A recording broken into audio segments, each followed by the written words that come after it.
औज़ुबिल्लाहिमिनश्शैतानिर्रजीम बिस्मिल्लाहिर्रहमानिर्रहीम। दोस्तों, मैं हूं अली मुमताज़ और आप देख रहे हैं mynews.tv। आज की सबसे बड़ी खबर कुछ इस तरह से है कि पाकिस्तान तहरीक इंसाफ के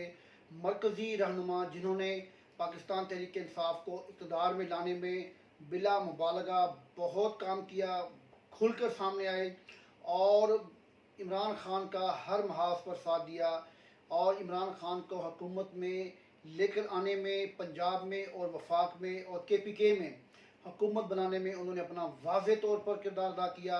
मैं यहाँ पर जिस शख्सियत की बात कर रहा हूँ वो हैं पाकिस्तान तहरीक इंसाफ के मरकज़ी रहनुमा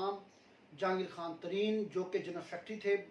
पाकिस्तान तहरीक इंसाफ के। लेकिन इस दौरान इलेक्शन के बाद जब वज़ीर आज़म पाकिस्तान इमरान खान साहब मुंतखब हुए और उसके साथ उस्मान बुज़दार साहब सूबाई असम्बली में जब वो वज़ीर आला पंजाब के तौर पर सामने आए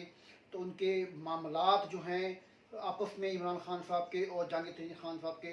कुछ ख़राब होना शुरू हो गए और बात यहाँ तक पहुँच गई कि एक दूसरे के ख़िलाफ़ वाज़ेह तौर पर सामने आ गए। इस दौरान हुकूमत ने जहांगीर खान तरीन पर चीनी माफिया होने का इल्ज़ाम लगाया और इन पर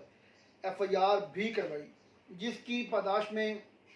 इमरान खान साहब ने तो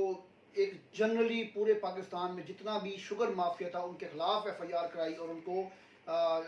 कानून के सामने ला के खड़ा किया। लेकिन इस दौरान हुआ कुछ इस तरह से कि जहांगीर खान तरीन साहब ने ये समझा और ये बात वाज़ेह की और इस बात को पब्लिकली कहा कि मुझे निशाना बनाया जा रहा है किसी भी तौर पर सियासी इंतकाम का, और मुझ पर जो FIR करवाई गई है ये सियासी इंतकाम है। तो जहांगीर खान तरीन ने इस सारे मामले को इस तरह से, इस नज़र से देखा, इस तनाजुर से देखा कि उन्होंने अपना जो ग्रुप था, जो आज़ाद उम्मीदवारान जो इन्होंने शामिल करवाए थे PTI में और गवर्नमेंट बनाने में जिन्होंने अपना रोल प्ले किया, तो उन्होंने अपना अलग ग्रुप बना लिया। इसमें कुछ लोग नुमाया हो गए, कुछ लोग अंडरग्राउंड रहे। लेकिन हुआ कुछ इस तरह से है कि आज पाकिस्तान तहरीक इंसाफ के साबिक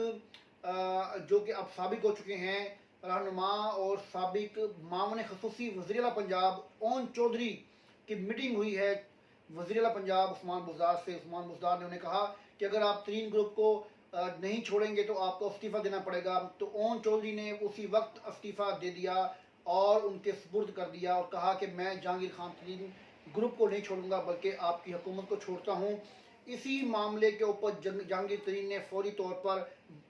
नथिया गली में अपने तमाम ग्रुप का इजलास तलब कर लिया और इजलास में अब अहम फैसले होना मुतवक्के हैं। अब देखना यह है कि जहांगीर तरीन का जो ग्रुप है वो किस तरह से हुकूमत को टफ टाइम देता है, जबकि इमरान खान के मुकाबले में जहांगीर खान तरीन के पास गो के नंबर बहुत थोड़े हैं, कम मेंबरान हैं। लेकिन वो कम मेंबरान भी इस वक्त इस पोजीशन में है कि वो हुकूमत को टफ टाइम दे सकते हैं और किसी भी वक्त हुकूमत को हिलाने में कामयाब हो सकते हैं। जैसा कि इससे कबल नज़ीर चौहान जो कि इमरान खान साहब के ग्रुप में वापस चले गए हैं और जहांगीर तरीन के ग्रुप को छोड़ चुके हैं, जिन पर FIR हुई थी और वो FIR में 2-4 दिन के लिए जेल में गए और वो साथ ही उनका जो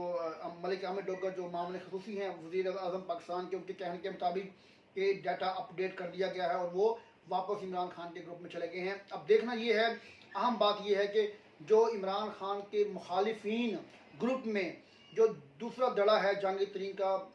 उस धड़े में कितने लोग 7 और 8 तारीख को नथिया गली में मौजूद होंगे और इमरान खान के ख़िलाफ़ बनने वाला इसको